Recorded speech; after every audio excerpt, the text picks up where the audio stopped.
अस्सलाम वालेकुम स्टूडेंट्स, उम्मीद करती हूँ कि आप ईमान और सेहत की बेहतरीन हालत में होंगे।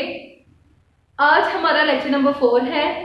स्टूडेंट्स, ये काम आपको रिवीजन करवाई जा रही है ताकि आपके कॉन्सेप्ट्स क्लियर हों, आपको रीडिंग करनी आए और जो नोट्स आपको ऑलरेडी व्हाट्सएप पर डिलीवर किए जा चुके हैं, सेंड किए जा चुके हैं, उनको पढ़ना और समझना आए और आपकी वोकैबुलरी इंक्रीज हो। हमारा पढ़ाने का मकसद यही है कि जो काम आपको किया ऑलरेडी करवाया जा चुका है, क्या आपको उसकी समझ भी आ रही है या नहीं, आपको पढ़ना भी आता है या नहीं। ठीक है, तो इससे आपको समझने में, पढ़ने में आसानी होगी। ठीक है, हमारा जो लेक्चर नंबर 3 था उसके अंदर हम लोगों ने चैप्टर नंबर 2 की जो रीडिंग की थी, तो हमारा चैप्टर नंबर 2 जो है उसका नेम है आवर विलेजेस। ठीक है, आज हम अपने रिमेनिंग चैप्टर जो है उसका स्टार्ट कर रहे हैं। कल हमने चैप्टर नंबर 2 की हाफ रीडिंग की थी, आज जो है हम उसकी नेक्स्ट हाफ रीडिंग करेंगे। ठीक है, तो आपको जैसा कि बताया गया था कि उसमें ट्रांसलेशन में कि अंजुम के वालिद जो हैं वो नूरपुर विलेज में रहते हैं, उनके पेरेंट्स वो उस गांव से बिलोंग करते हैं। ठीक है, तो उनकी डेली की रूटीन जो है वो ऑफिस की काफ़ी टफ है, तो उनकी वाइफ जो उनको सजेस्ट करती हैं कि आप अपनी नेक्स्ट जो है उसको उससे रिलीफ लेने के लिए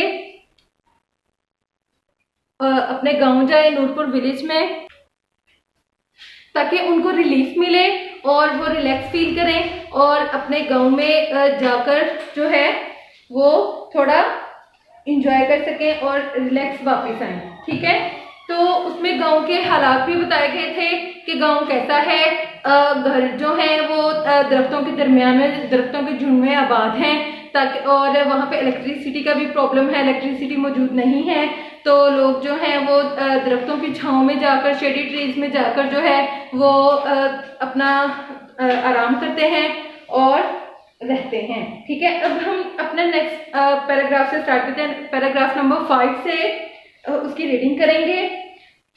usually a small villages does not have a hospital, high school and post office. आमतौर पर एक छोटे गांव में अस्पताल, हाई स्कूल और डाकखाना नहीं होता। High schools are in nearby towns and bigger villages. High schools करीबी कस्बों और बड़े गांव में होते हैं। Mostly people living in far off villages are not educated. ज़्यादातर लोग जो दूर दराज के देहातों में रहते हैं तालीम याफ्ता नहीं होते। A teacher of the village primary school takes care of the post needs of the villagers. Primary school का उस्ताद देहातों की डाक की ज़रूरियात का ख्याल रखता है। He also reads and writes letters for them. वो उनके लिए खतूत पढ़ता और लिखता भी है। अब देखें इसके अंदर जो डिफिकल्ट वर्ड्स आ रहे हैं हम उनके मीनिंग लिखेंगे। फर्स्ट वर्ड जो है वो है पोस्ट ऑफिस,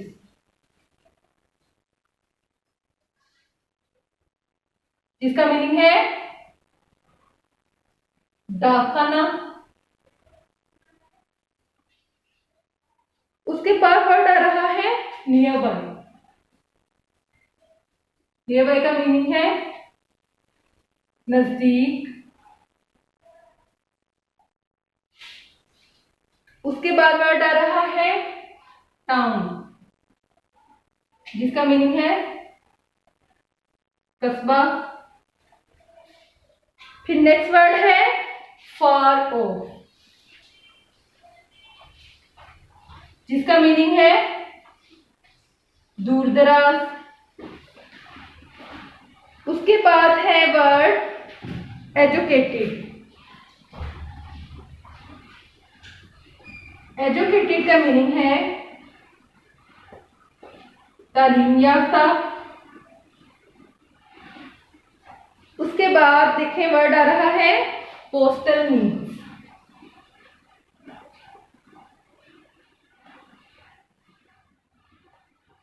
जिसका मीनिंग है डाक की जरूरियात।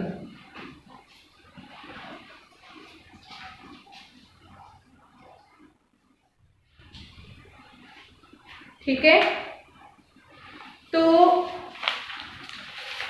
इसका जो पैराग्राफ है, पैराग्राफ नंबर 5, इसमें क्या बताया गया है कि एक छोटे गांव में हॉस्पिटल नहीं होते, वहां पर आबादी जो है वो ऐसे ट्रेंड नहीं है, एजुकेटेड नहीं है, इसलिए वहां अस्पताल भी मौजूद नहीं है, हॉस्पिटल्स नहीं है, जिस वजह से वो अपने करीब तरीन शहर जो है, जो भी वेल डेवलप्ड एरिया हो, वहां पे जाते हैं, उनको जाना पड़ता है इलाज के लिए। फॉर एग्जाम्पल यहाँ ये भी मिसाल दी गई है कि टीचर्स जो हैं वो एज अ पोस्टमैन भी काम करते हैं, ठीक है।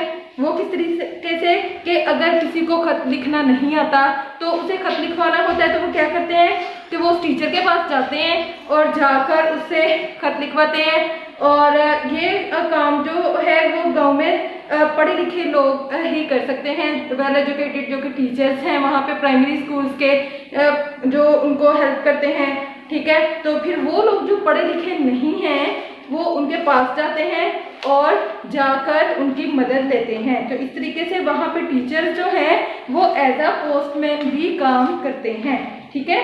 अब जो है वो हम अपना नेक्स्ट पैराग्राफ स्टार्ट कर रहे हैं, पैराग्राफ नंबर 6, जो कि है most of the villages have only 1 or 2 wells. ज्यादातर देहातों में सिर्फ 1 या 2 कुएं होते हैं। Village women do the tiresome duty of fetching water from these wells. देहाती औरतें इन कुओं से पानी लाने का थका देने वाला काम करती हैं। They also work with their family members in the fields. वो खेतों में अपने खानदान के अफराद के साथ भी काम करती हैं। Men are mostly farmers. आदमी ज्यादातर किसान होते हैं। Who do the work of sowing, growing and harvesting crops. तो आदमी ज्यादातर किसान होते हैं जो बीज बोने, उगाने और फसलों की कटाई का काम भी करते हैं। It is altogether a hard and tiresome work. ये सरासर सख्त और थका देने वाला काम है, ठीक है। तो अब देखें इसके अंदर जो डिफिकल्ट वर्ड आ रहा है वो है टायरसम। टायरसम का मीनिंग है थका देना। और नेक्स्ट वर्ड आ रहा है फैचिंग। फैचिंग का मीनिंग है निकालना, ठीक है। उसके बाद है सोइंग, बोना, ग्रोइंग, उगाना। हार्वेस्टिंग वर्ड है जिसका मीनिंग है फसल की कटाई। फिर वेल का भी वर्ड आ रहा है इसके अंदर, तो वेल का मीनिंग क्या है? कुआं, ठीक है। ये सारे वर्ड्स जो हैं डिफिकल्ट वर्ड्स, ये पैराग्राफ नंबर 6 में आ रहे हैं। तो इस पैराग्राफ नंबर 6 में क्या बताया जा रहा है कि कुछ ऐसे विलेजेस भी हैं जहां सिर्फ 1 या 2 कुएं मौजूद होते हैं, ठीक है। तो इसमें बताया जा रहा है कि बहुत से गांव ऐसे भी हैं जहां पानी अभी भी मुयस्सर नहीं है, तो वहां 1 या 2 कुएं मौजूद होते हैं। तो औरतें वहां पर अहम रोल प्ले करती हैं, जिसमें वो क्या करती हैं कि वो अपने घर के मामलात को चलाने के लिए पानी लाती हैं। फैचिंग का मीनिंग है निकालना। तो इसमें बताया गया है कि औरतें जो है ये सब ड्यूटी जो है सर अंजाम देती हैं कि वो पानी निकालती हैं, और मेल मेंबर्स जो है उनके साथ खेतों में भी काम करती हैं, मसलन बीज बोना, फसल उगाना। तो ये तमाम काम जो है ये औरतें और मर्दों के जिम्मे हैं, और वो मिलजुल कर काम करते हैं और मुश्किल काम जो है उसे मिलकर आसान बनाते हैं, ठीक है। तो ऐसा नहीं है कि औरतें जो है वो सिर्फ घर का ही काम करती हैं, बल्कि वो बाहर जाकर अपने मर्दों के साथ भी हाथ बटाती हैं, ठीक है। तो अब हम जो है वो नेक्स्ट पैराग्राफ स्टार्ट कर रहे हैं, पैराग्राफ नंबर 7, जिसमें है a village has a rural health centre. देहात में एक देही मरकज सेहत होता है, where patients are check and given medicine, जहां मरीजों का मुआयना किया जाता है और इन्हें अद्वियात दी जाती हैं। A village normally has small shops situated here and there. देहात में आमतौर पर छोटी दुकानें होती हैं जो इधर उधर वाक़या होती हैं, ठीक है। फॉर शॉपिंग इन बल्क, ज्यादा बड़ी खरीदारी के लिए the villagers have to go to the nearest town, देहातियों को करीब तरीन कस्बे में जाना पड़ता है। ठीक है, अब देखिए इसमें वर्ड आ रहा है रूरल, जिसका मीनिंग है देहात। ठीक है, नेक्स्ट वर्ड है हेल्थ सेंटर,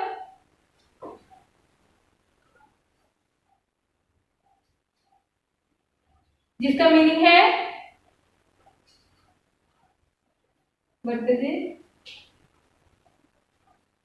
सेहत। ठीक है, नेक्स्ट वर्ड आ रहा है बल्क। बल्क का मीनिंग है ज्यादा तादाद में। ठीक है, बल्क का मीनिंग क्या है? ज्यादा तादाद में। और उसका नेक्स्ट वर्ड आ रहा है नियरेस्ट। नियरेस्ट का मीनिंग है करीब तरीन। ठीक है, नियरेस्ट वर्ड आ रहा है जिसका मीनिंग है करीब तरीन। तो पैराग्राफ नंबर 7 जो है इसमें बताया जा रहा है कि देहात में एक रूरल हेल्थ सेंटर भी होता है, जिसे जो कि एक देही मरकज होता है। गांव में जो भी काम करता है कि उसका क्या काम है कि मरीजों को चेक करना, उनकी बीमारी को देखना, उनको ठीक करना, उनको दवाइयाँ जो है वो फ्राहम करना। तो ये तमाम चीज़ें जो है देहाती हेल्थ सेंटर में होती हैं। ठीक है, और उनके लिए ये सेंटर हेल्थ सेंटर जो है क्या करता है, उनके लिए काम करता है। जैसे कि पिछले पैराग्राफ में बताया गया था कि उनको अपने दीगर मामलात के लिए गांव के लोगों को शहर में जाना पड़ता है, तो उन्हें अपनी शॉपिंग या घरेलू ग्रोसरी जो भी होती है उसके लिए उन्हें कहाँ जाना पड़ता है? शहर में जाना पड़ता है। ठीक है, और अगर उन्हें ज़्यादा तादाद में, जैसा कि बल्क का वर्ड यूज हुआ है, उन्हें ज़्यादा तादाद में शॉपिंग करना हो तो उसके लिए भी वो लोग उनको शहर जाना पड़ता है ताकि वो चीज़ें उनको आसानी मिल जाए। ठीक है, तो हेल्थ सेंटर इसीलिए गांव में बनाया गया है ताकि लोगों को फौरी तौर पर जो है तिब्बी इमदाद जो है वो फ्राहम की जा सके, उनको फौरी तौर पर कहीं और पे ना जाना पड़े। ठीक है, नेक्स्ट पैराग्राफ जो है पैराग्राफ नंबर 8 है, जिसके हम ट्रांसलेशन करेंगे। The village panchayat works for the welfare of the villagers and works after the needs of the people. देही पंचायत देहातियों की बहबूद के लिए काम करती है और लोगों की जरूरियात का ख्याल रखती है। It helps the villagers by settling their disputes. ये देहातियों के झगड़ों को निपटाकर उनकी मदद करती है। It also helps in improving their working and living conditions. ये उनके काम करने और रहने के हालात को बेहतर बनाने में भी मदद करती है। अब देखिए यहाँ पे वर्ड आ रहा है पंचायत। तो पंचायत का क्या मीनिंग है? ग्रुप। इसको आप यूनियन भी कह सकते हैं। ठीक है, तो ये ग्रो होता है जो लोगों की वेलफेयर के लिए काम करता है। ठीक है, तो वेलफेयर क्या है? बहबूद, लोगों की भलाई। उसके बाद नेक्स्ट वर्ड है नीड्स। नीड्स का क्या मीनिंग है? जरूरियात। ये सारे मीनिंग्स जो आपको लिखवाए जा रहे हैं, आप लोग अपनी बुक्स जो है अपने हाथों में रखकर फिर जो है इस लेक्चर को सुने ताकि आप इसके मीनिंग्स जो है वो साथ साथ लिख सकें। ठीक है, नेक्स्ट वर्ड है सेटलिंग।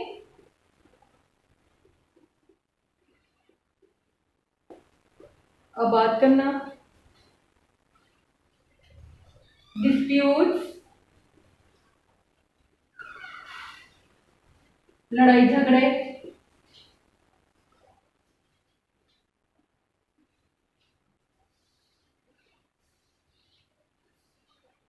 इम्प्रूविंग,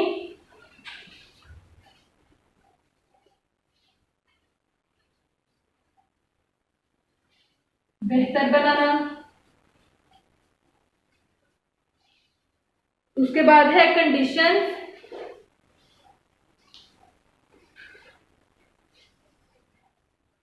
हालात। ठीक है, तो पैराग्राफ नंबर 8 में क्या बताया जा रहा है कि उनके जो वालिद हैं, अंजुम के वालिद अपने गांव में जो गए हैं, ठीक है, गांव में कुछ चीजें ऐसी भी हो रही हैं जो कि डिफरेंट हैं। और सेकेंड पैराग्राफ में आपको ये भी बताया गया था कि गांव किस तरीके से लोग जो हैं वो शहरों में उनको अपनी दीगर ज़रूरियात के लिए जाना पड़ता है। तो यहाँ पे क्या है कि बताया जा रहा है इस पैराग्राफ में कि गांव में एक पंचायत होती है, यानी एक ऐसा गिरोह होता है जो लोगों की फलाह व बहबूद के लिए काम करता है। पंचायत जो होती है वो गांव के बड़े बुजुर्गों के दरमियान होती है। ये इसको आप यूनियन भी कह सकते हैं। तो ये यूनियन लोगों की वेलफेयर के लिए काम करती है। आगे इसमें ये बताया गया है कि ये वेलफेयर जो है ये लोगों की मदद करती है लड़ाई झगड़ों में। फॉर एग्जाम्पल, लोगों के दरमियान घरेलू झगड़े हो जाते हैं तो ये पंचायत जो है उसे सोल्व करती है, उसे खत्म करते हैं, लोगों में अमन कायम करते हैं ताकि ऐसी सूरत हाल पेश ना आए जिसमें जो है उन्हें कोई नुकसान हो। और उनकी लिविंग कंडीशन या वर्किंग कंडीशन जो है, यानी उनके रहने के हालात या काम करने के हालात जो हैं वो पंचायत के जिम्मा होते हैं। और इस पंचायत का काम यही होता है कि वो उसको बेहतर से बेहतर बनाए और लोगों के दरमियान जो भी लड़ाई झगड़े हैं उसको खत्म करे। और जो है वो हमने अपने नेक्स्ट पैराग्राफ पे चलते हैं, पैराग्राफ नंबर 9 में, जो कि स्टार्ट हो रहा है, on the whole villages are simple people, बहैसियत मजमूई देहाती सादा लोग हैं। They live like a family, वो एक खानदान की तरह रहते हैं। They share each others joys and sorrows, वो एक दूसरे की खुशियों और गमों को आपस में बांटते हैं। Our villages have retained their old traditions and customs, हमारे देहातियों ने अपनी रवायात और रसूमात को बरकरार रखा हुआ है। ठीक है, अब देखें इसके अंदर वर्ड आ रहा है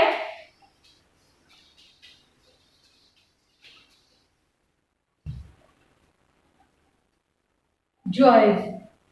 तो जॉयज का मीनिंग क्या है? खुशी। नेक्स्ट वर्ड है सोरस। तो सोरस क्या है? दुख। उसके बाद नेक्स्ट वर्ड है रिटेन। रिटेन का मीनिंग है बरकरार रखना। उससे नेक्स्ट वर्ड आ रहा है ट्रेडिशंस। तो ट्रेडिशंस क्या है? रसूमात हैं।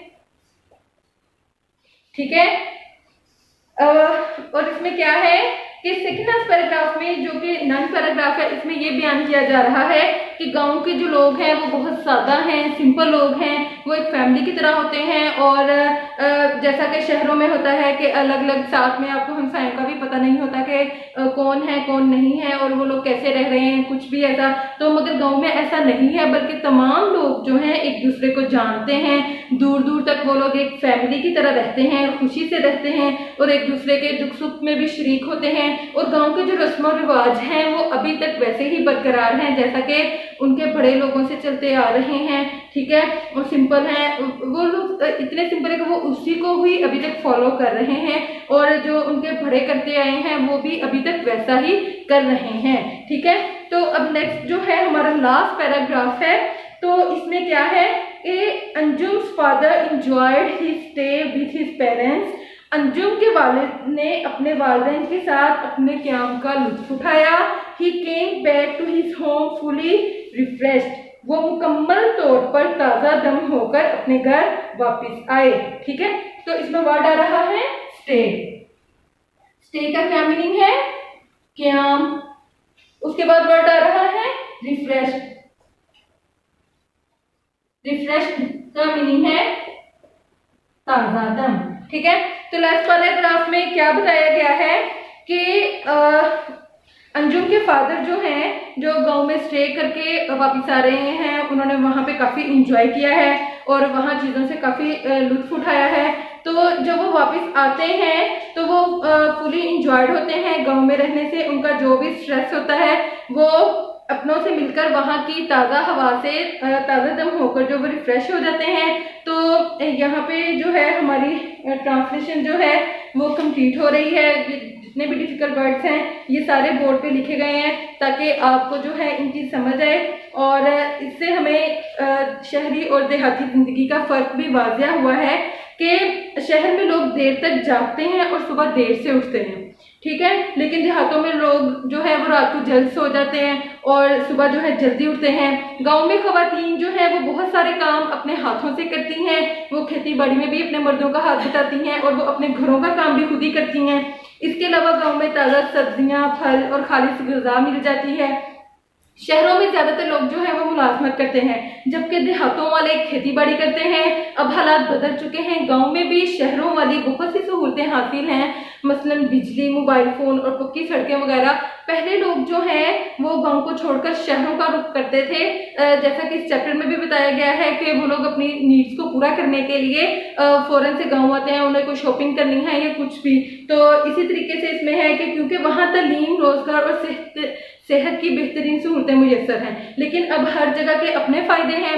अगर देहातों में भी मजीद सहूलतें पैदा कर दी जाएं तो कोई शख्स खालिश हवा और खालिश ग़िज़ा को छोड़कर शहरों का रुख ना करे, ठीक है। तो इस तरह से आपको ये जो है वो पूरी ट्रांसलेशन करवाई जा चुकी है। अब ये वीडियो जो है ये यूट्यूब पर 24 आवर जो है मौजूद रहेगी और उसके बाद जो है इसको रिमूव कर दिया जाएगा। तो आपके स्कूल्स में जो है इस लेक्चर की असेसमेंट शीट्स जो है वो डिलीवर कर दी गई हैं। आप वहाँ से रिसीव करें और उनको सोल्व करने की ट्राई करें। नेक्स्ट डे हमारी जो ऑनलाइन होम स्कूलिंग होगी हम उसमें जो है इसको डिस्कस करेंगे। आपको जिस चीज़ की समझ नहीं आती है आप वो मुझसे वहाँ पे पूछ सकते हैं। Thank you.